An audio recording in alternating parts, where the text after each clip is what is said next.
अब हम बात करते हैं treatment of general reserve. Balance sheet में कुछ रिजर्व्स होते हैं। रिजर्व्स क्यों बनाए जाते हैं? फ्यूचर में बिजनेस को डेवलप करने के लिए, जैसे general reserve, profit loss account का balance, workman compensation reserve, investment fluctuation reserve, contingency reserve वगैरह वगैरह। अब if no information, all general reserve, जितने भी जनरल रिजर्व हैं अदर्स हैं, उसको आपने ट्रांसफ़र करना है पार्टनर्स कैपिटल अकाउंट में। तो एंट्री क्या होगी? General reserve account debit, partners profit and loss account debit to partners capital account.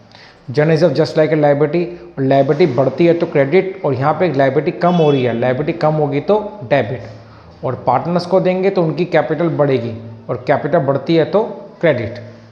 Same balance sheet की एसेट साइड में कुछ लॉस होते हैं, जैसे प्रॉफिट लॉस के नाम से या एडवर्ड डिसमिस सस्पेंस अकाउंट। इन लॉस को भी पार्टनर्स कैपिटल में ट्रांसफ़र करेंगे।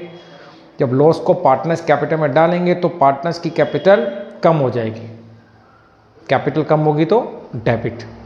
फिर हम बात करते हैं वर्कमैन कंपल्शन रिजर्व, WCR। इसमें क्या है? इफ़ नो क्लेम गिवन, अगर WCR के लिए कोई क्लेम नहीं है तो आप WCR को सीधा पार्टनर्स कैपिटल में बांट दो। आपको बता दूं WCR क्या होता है? Workman compensation reserve. ये क्यों बनाया जाता है? कि अगर काम करते हुए किसी वर्कर को कुछ नुकसान हो जाए, कुछ एक्सीडेंटली उसका लॉस हो जाए, तो उसको पेड करने के लिए वी मेक WCR। अब तो फर्म क्लोज हो रही है, इफ़ नो क्लेम तो WCR को पार्टनर्स में बांट देंगे।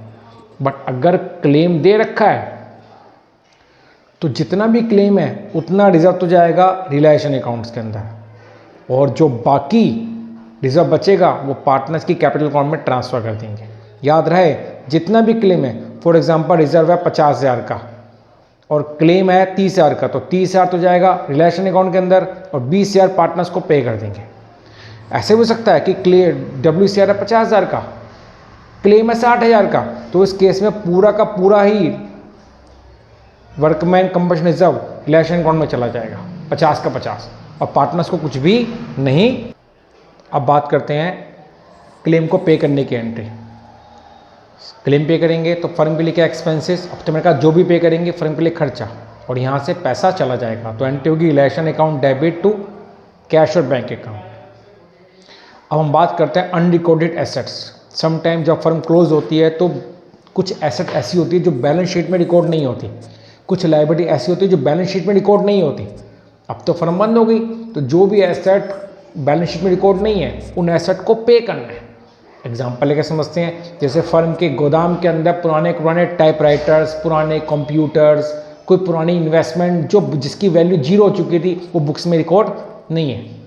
अब तो सब स्क्रैप, जितना भी स्क्रैप है सब बिकेगा, सब सेल करेंगे। और कई बार ऐसा होता है कि फर्म के बंद करने से कोई लायबिलिटी क्रिएट हो जाती है। फॉर एग्जाम्पल फर्म के साथ कोई कॉन्ट्रैक्ट चल रहा था, वो कॉन्ट्रैक्ट बीच में तोड़ना पड़ा, तो फर्म को क्या देना पड़ गया? कंपनसेशन।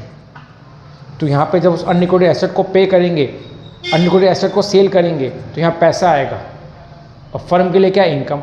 और अनरिकॉर्ड लायबिलिटी को पे करेंगे तो फर्म के लिए खर्चा, यहाँ पैसा जाएगा। नेक्स्ट सबसे इम्पोर्टेंट बात, जितनी भी आउटसाइड लायबिलिटी हैं, आपको बैलेंस शीट में लायबिलिटी देगा, उसको आप रिलेशन अकाउंट में ट्रांसफ़र करते हो।